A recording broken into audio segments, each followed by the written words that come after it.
Welcome to the latest edition of Share Views, where we've got Leo Koot, who's, just to try and catch me out, CEO of Columbus Energy Resources. There was a company before, but we've forgotten what it is. How are you today, Leo? Excellent. It's a bit warm outside, but other than that, it's fine. So you just come back from Trinidad with your new leadership team. What did you see there, both above and below the ground? To start off with, the Trinidad is right in the middle of the largest hydrocarbon basin in the world, the Venezuela basin. So with that backdrop, there is oil everywhere. But it's trapped in complicated reservoirs. The way the company has been going about getting at the oil by drilling is probably not the most efficient way to get biggest bang for your buck. We believe, the new team believes, that what you need to do is you need to support the reservoir with pressure. And then you can very quickly build up your production in country. Right. Is this inexpensive? Does that make things more expensive? Because I remember in the last presentation when you just started, I was listening very carefully. You said that the cost per barrel there is $4, which even I could make money with that type of cost. And is that situation changed? No. So that's a fundamental lifting cost of our crude.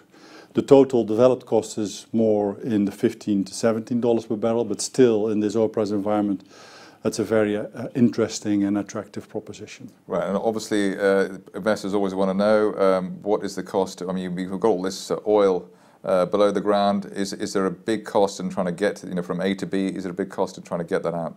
Yeah, and that's one of the most important messages I have today, is that we've got an extensive program, which you can read in the RNS, which was released this morning.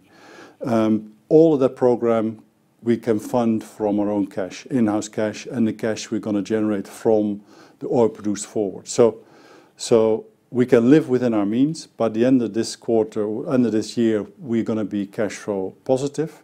And that cash flow we can then reinvest in the right projects, like supporting the reservoir with water injection, to build a long sustainable business. So you've got a bit of cash coming in, the sort of 400 barrels a day production, which I remember again from that legendary presentation, that it was you thought it was seepage that you were actually getting there. That's just the seepage in the actual resource. Yeah, and that's part of the excitement.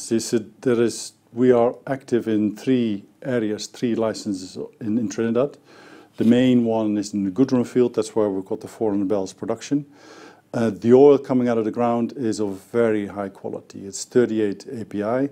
And in that shallow environment, because it's 500 meters, it's very unusual. So there must be something below our Goodrun field which is big, and slowly this light crude is seeping up into our reservoirs. So there's big exploration potential right below our footprint. Right, so it's like a good old-fashioned American gusher from the 1800s, rather. Something. I mean, it's a very exciting, let's say, or active situation. One of the wells which was drilled in 2014, the well GY670, that came in at 1,200 barrels a day, and for land-based Trinidad operations, that is very high rate.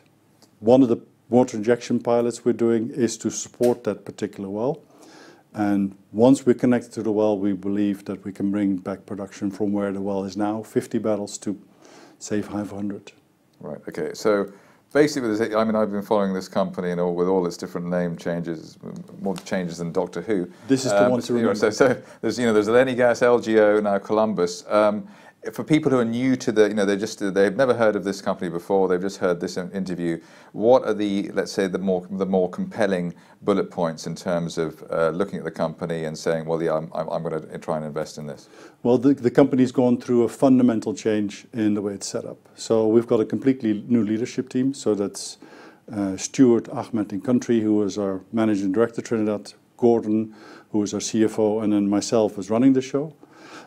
So that's the fundamental change. The good thing is that we've got a solid asset base in the largest hydrocarbon basins in the world. Plus, we can run and manage the business from existing cash within the business. So we won't be going out for capital raises anytime soon. So very good business, won't be diluted. Any further capital into the business will be accretive. That's a commitment and promise to our shareholders, we are set to become a real big company. So this is an inflection point, let's say. You're a rare beast in the sense that you are producing, albeit a small amount, but you're producing, and you have already done, let's say, the dirty work in terms of established, or that's already been done. So it's a rare company in that way, in terms of explorers. It's one of the few companies where you've got native cash flow, our own cash flow, to build out your exploration portfolio. That is, I believe, we're unique. Right. And the other point is, I mean, for smaller companies like this, and resource companies, management is very important. You have been, you have been around the block. You have done this before. Yeah, I'm new to AIM, right? But I'm an old hand in the global oil industry.